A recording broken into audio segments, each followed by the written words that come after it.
Hello, my name's Lewis Martins. I'm the director of The Penitent, and I'm here with Adnan Akram, and I played General Zola in Le Penitent.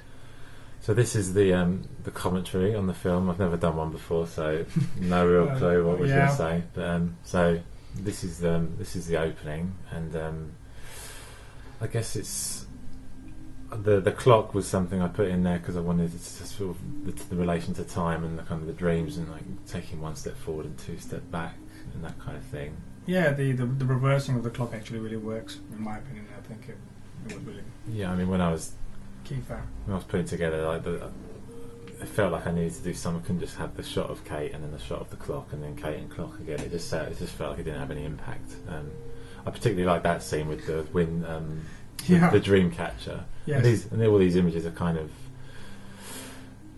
they're all kind of linked in a way in terms of shadows and silhouettes and dreams and all those kind of things. Yeah. And here's the lead character, Kate Victors.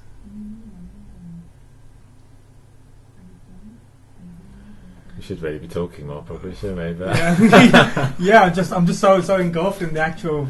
Adnan's completely in awe of all we're witnessing. He can barely contain himself. That's the thing. So, what did you think about the narration, like the kind of using the French? No, I think the French was a good idea because I believe you actually played with a couple of ideas between French or German, wasn't it? Yeah, and I think it worked out well in the end with the French. Yeah, yeah. Initially, it was. I thought maybe German because some of the characters it was from a German World War II era, so I thought maybe that would work. But then I just thought French had a nicer quality to it. It's a very pleasant language. Yeah, no. Verbally, it's very nice to listen to when someone speaks French. So I thought it would work better than German. Not there's anything wrong with German, but it's just I felt. Yeah. I actually also liked the actual initial little prologue before the movie really gets going, when it actually shows her sort of thoughts being in her mind regarding her friend and the loss of her friend. And I thought that I thought that was in there because I really needed to set the sort of the tone first, so you understand what she's going through, and then obviously like now she's kind of day two. We're into the gallery. This is actually the Tate Britain, the Pimlico. And obviously here we're going on now to the London Underground. So she's kind of like a tourist, I guess. She's like a few more days before she goes home. So I was trying to showcase London without being too obvious. Yes. And I thought the Tube was good because the Tube's are kind of an anonymous place. It's kind of there's a lot of people, a lot of noise, but it's all very silent in a way. Yes. In that respect, and that sort of links into where we are, like coming into the sort of the dream phase. Yeah. And here's Neil Stone's character. So this was like the first dream, but it was very brief. It's just like a little, because obviously this character's mentioned by Kate at the start. And yes. And now with the coin, it's kind of shows the link between her dreams and what's going on. Yeah. So the coin actually manifests itself in a hand, but it's only in her thoughts, isn't it? Well, yeah. It's it's not a real. It's not a suggestion that it's a real coin. It's just. It's just a tool to kind of express that kind of how her dreams and her kind of the things that are bothering her are affecting her life, as we see in this shot where the second dream character comes in, played by Rosemary Docker, and this I like because the silhouette appears and then she's kind of sort of taken by it and looks at where it was, and then you see a shot of it fades into an image of her as a silhouette. Yes, this is one of my favourite fades of the film, I think, because it's. Yeah, do you know what I mean? I do understand. Yes, and just a general expression that sort of Kate carries through as a constantly throughout the movie itself. It pretty much is such solitude, and there's this. You can see there's something troubling sort of on her mind. It's something. It's a constant tempo going with the movie itself. Yeah, and that was. I mean, that was important. That's why Kate was so good in this role, because she just fitted it perfectly. But yeah, that silhouette scene I like, and then this. I use that shot with the crosses because it's kind of we're going into a church, so it's kind of the link between the religious symbology. Yeah, is that a word? Or? Yes, religious symbology. But I hope that's a word. Otherwise, that's. I think she's there now, but she's sort of in the church. Church was I think was also a key sort of point within the movie, because sort of just sort of soul searching and sort of looking for. I like, and it's like a prison cell almost, like with the bars. It kind of like she's trapped in her own kind of thoughts. And, well, here's the second dream. And what's your thoughts on this one? I've liked the constant, this sort of the horizontal lines that are going through the entire sequence. It does bring out sort of the dream quality. It does sort of emphasise on that quite a bit. And I think it also sort of signifies that it's sort of a show of time. And with the clock and everything sort of rotating counterclockwise while the clock's moving forward, it's kind of... And then there's just a lot of unusual imagery here. It was just me using two or three different layers at the same time. Right. To create kind of what's happened in her days and her dreams and sort of... Yeah, that's a very interesting shot. I mean, I like that there when sort of Kate and Rosie. And the music here is obviously the main theme, the piano track. It's kind of very haunting, isn't it? It's got that kind of the dream-like quality to it. That's why I chose it. And all these images. It's all very this scene in the kind of going to the countryside is kind of all very dreamlike. Yes, it keeps the constant tempo. I mean, I think the music in itself plays a big part in Le Penitent.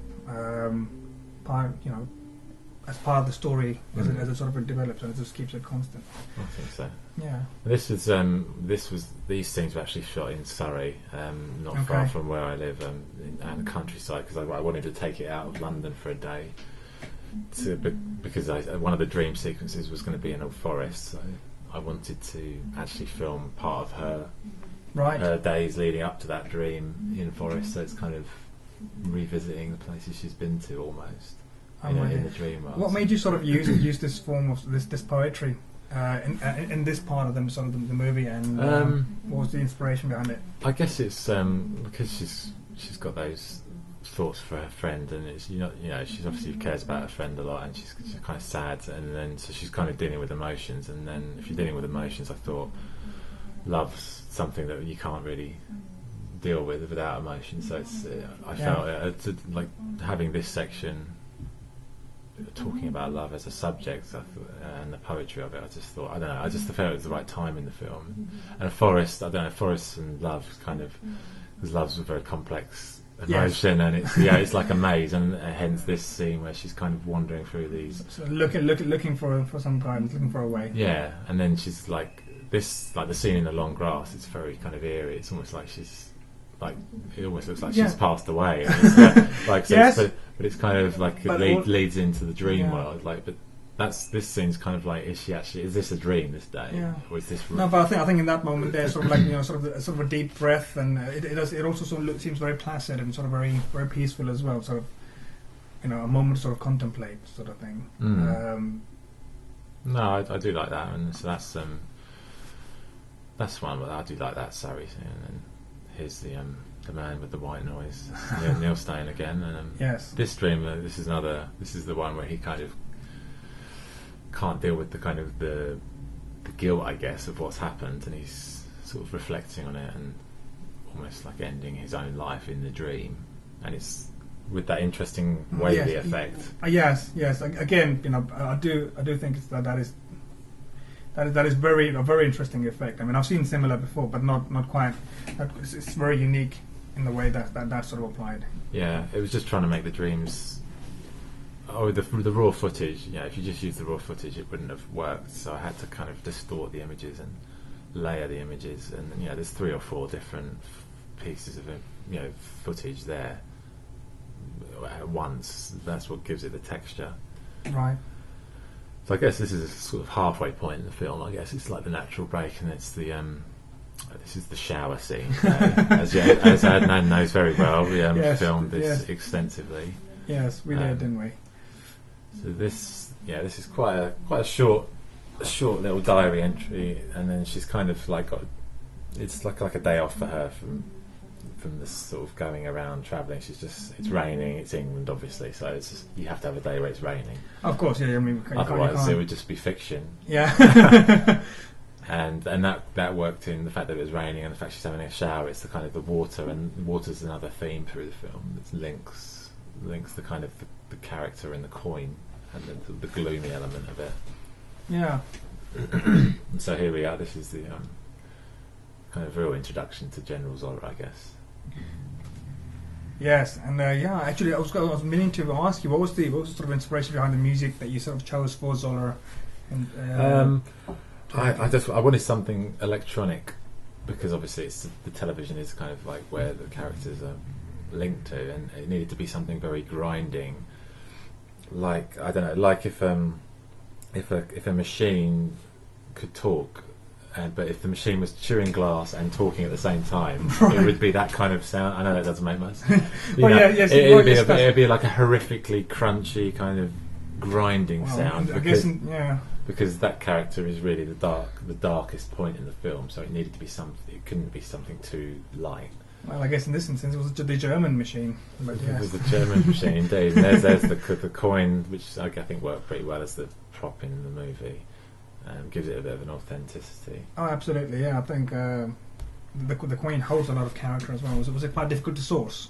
It was. Well, thank God for the internet. That's all I'm saying. Because it's amazing what you can pick up. Here's do you want to take us through this area? Yeah, I think this is sort of the canal sections in North London, isn't it? So I think it wasn't this shop near Camden. Near Camden. Near yes. Camden, yes. This is an area you know very well, I'm sure. Yes, I do. Yeah, having previously sort of lived there. But yeah, so it looks like a sort of quite a pleasant day when you managed to get. It was a very hot day, and bless Kate, she was wearing like dark colours for the continuity for various scenes. So I mean, she struggled on that day. It was very hot, and I felt sorry because I was walking around in shorts, but she had to had these dark colours on. But the shots were very nice, and here we have the link with the water. Yes, I see. And the kind of the Black Sea, I guess I call that shot. Yeah, I think water also depicts very well a constant in terms of sort of time and also in memories. So just something constantly sort of looming and sort of. Yeah, and I think like my original travel films, I used the water as a kind of recurring theme, and the river, like from when the one with the journal, that was kind of something that was very prominent. And this scene symbolises Kate's character trying to let go of her kind of the darkness inside her. Yes, I see what you mean. But it's rather than actually, she's kind of just letting it drop into the ocean. But obviously, it's not gone. Because she hasn't fully dealt with it, and she's kind of running away and trying to. Sort of as they say, sort of trying to brush it under the carpet, so to speak, or just sort of just trying to get rid of it, but it's not so. Yeah. She needs to sort of deal with it, doesn't she? Absolutely. Okay, so talk us through here. What's this is a very quick dream sequence where it's Neil's and Rosie's character, kind of like the Penitent scene, I guess, where they're kind of happy. It's like a happy moment, and it almost like reflects that the film's on an uplifting curve, which leads into this sequence with leading Kate back to Paris. Kate's character back to Paris. Right. I mean, I have to say I did really like the music sort of choice here in France. How did you find sort of filming it in France? Was it very difficult? Did you get a lot of? It was pretty easy. The problem was we spent like 2.5 days in Paris, and I had no idea where we were going to film. That was a problem. So we actually only filmed it on the last afternoon. Right. Okay. It was near the Notre Dame, actually, just past Notre Dame. Yeah. So sorry to interrupt you. I really like that sort of the stair scene, sort of just coming down. I think the rhythm of the music goes really well. Sort of her sort of walking down the steps. Yeah, that was one of my favourite shots. I had to really get that in there. And here we come to the. She's back home. She's back in Paris. She's just kind of doing the washing up, mundane kind of back home, and then it's really one of the key scenes, I guess, where the re-emergence of the coin, which obviously means that she's kind of she's running away from herself, and then she can't actually escape this without confronting it. Hence, the next shot's where you reappear. Yes.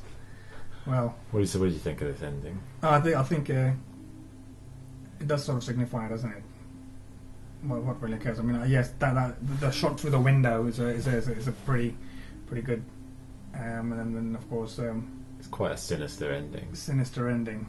And I like that it actually sort of leaves up to your imagination, sort of what sort of what's really going on. Although this led you right to the point, all the way through. Yeah, I think.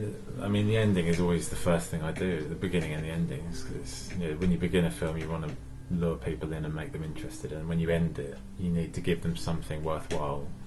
Because we've all watched films where the endings are a bit flat, and we feel a bit like what. So I wanted something at the end where it suited the movie, and it leaves it hanging. It's like, obviously that character, the German characters aren't real people, but you could say maybe they are, but they're just manifestations. So kind of, you don't know what happens to the girl character at the end. Yeah. How does she deal with her problems or not? Maybe there's a sequel in there. Who knows? Well, we'll have to wait and see. But yeah, really, really nice. Thank you. Thanks, mate. Yeah, it was, and that was our commentary. I hope I press record on the audio, Mike, because otherwise we're gonna have to do it again. Cheers. Thank you.